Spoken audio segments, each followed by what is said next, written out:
سلطان محمود غزنوی کا دربار لگا ہوا تھا۔ دربار میں ہزاروں افراد شریک تھے، جن میں اولیاء، قطب اور ابدال بھی تھے۔ سلطان محمود نے سب کو مخاطب کر کے کہا، کوئی شخص مجھے حضرت خضر علیہ السلام کی زیارت کرا سکتا ہے؟ سب خاموش رہے۔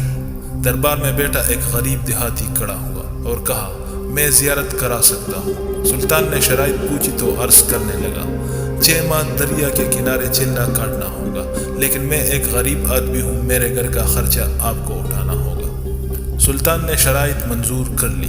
اس شخص کو چلے کے لیے بھیج دیا گیا اور گھر کا خرچہ بادشاہ کے ذمہ ہو گیا۔ 6 ماہ گزرنے کے بعد سلطان نے اس شخص کو دربار میں حاضر کیا اور پوچھا تو دیہاتی کہنے لگا، حضور کچھ وظائف الٹے ہو گئے ہیں، لہٰذا 6 ماہ مزید لگیں گے۔ مزید 6 ماہ گزرنے کے بعد سلطان محمود کے دربار میں اس شخص کو دوبارہ پیش کیا گیا تو بادشاہ نے پوچھا، میرے کام کا کیا ہوا؟ یہ بات سن کے دیہاتی کہنے لگا، بادشاہ سلامت، کہا میں گنہگار اور کہا حضرت خضر علیہ السلام، میں نے آپ سے جھوٹ بولا، میرے گھر کا خرچہ پورا نہیں ہو رہا تھا، بچے بھوک سے مر رہے تھے، اس لیے ایسا کرنے پر مجبور ہوا۔ سلطان محمود غزنوی نے اپنے ایک وزیر کو کھڑا کیا اور پوچھا، اس شخص کی سزا کیا ہے؟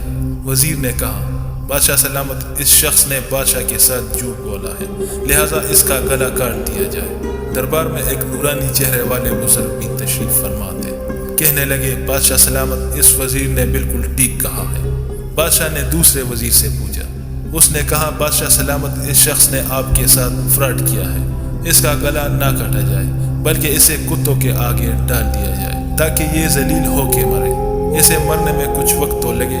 دربار میں بیٹھے اس نورانی چہرے والے بزرگ نے کہا، بادشاہ سلامت، یہ وزیر بالکل ٹھیک کہہ رہا ہے۔ سلطان محمود غزنوی نے اپنے پیارے غلام ایاز سے پوچھا، تم کیا کہتے ہو؟ ایاز نے کہا، بادشاہ سلامت، آپ کی بادشاہی سے 1 سال ایک غریب کے بچے پلتے رہے، آپ کے خزانے میں کوئی کمی نہیں آئی اور نہ ہی اس کے جھوٹ سے آپ کی شان میں کوئی فرق پڑا۔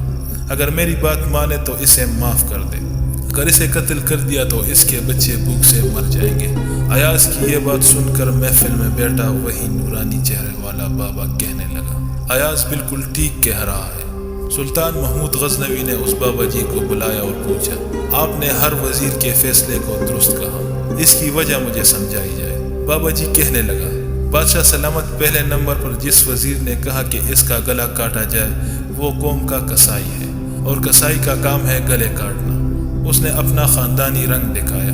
غلطی اس کی نہیں، آپ کی ہے کہ آپ نے ایک کسائی کو وزیر بنا لیا ہے۔ دوسرا جس نے کہا اسے کتوں کے آگے ڈال دیا جائے، اس وزیر کا والد بادشاہوں کے کتے نہلایا کرتا تھا، کتوں سے شکار کھیلتا تھا اور اس کا کام ہی کتوں کا شکار ہے، تو اس نے اپنے خاندان کا تعارف کرایا۔ آپ کی غلطی یہ ہے کہ ایسے شخص کو وزارت دی۔ جہاں ایسے لوگ وزیر ہوں وہاں لوگوں نے بھوک سے ہی مرنا ہے۔ اور تیسرا، ایاز نے جو فیصلہ کیا تو سلطان محمود سنو، ایاز سید زادہ ہے۔ سید کی شان یہ ہے کہ سید اپنا سارا خاندان کربلا میں ذبح کر دیتا ہے مگر بدلہ لینے کا کبھی نہیں سوچتا۔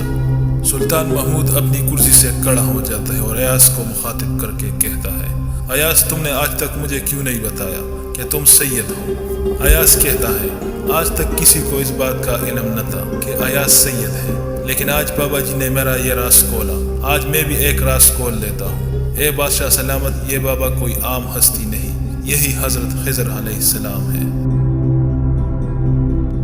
اگر آپ نے ابھی تک ہمارے چینل کو سبسکرائب نہیں کیا ہے تو سبسکرائب کرنے کے ساتھ ساتھ نوٹیفیکیشن کے آئیکن کو بھی آن کر دیجیے اور کمنٹ باکس میں اپنی رائے کا اظہار کرنا نہ بھولیں۔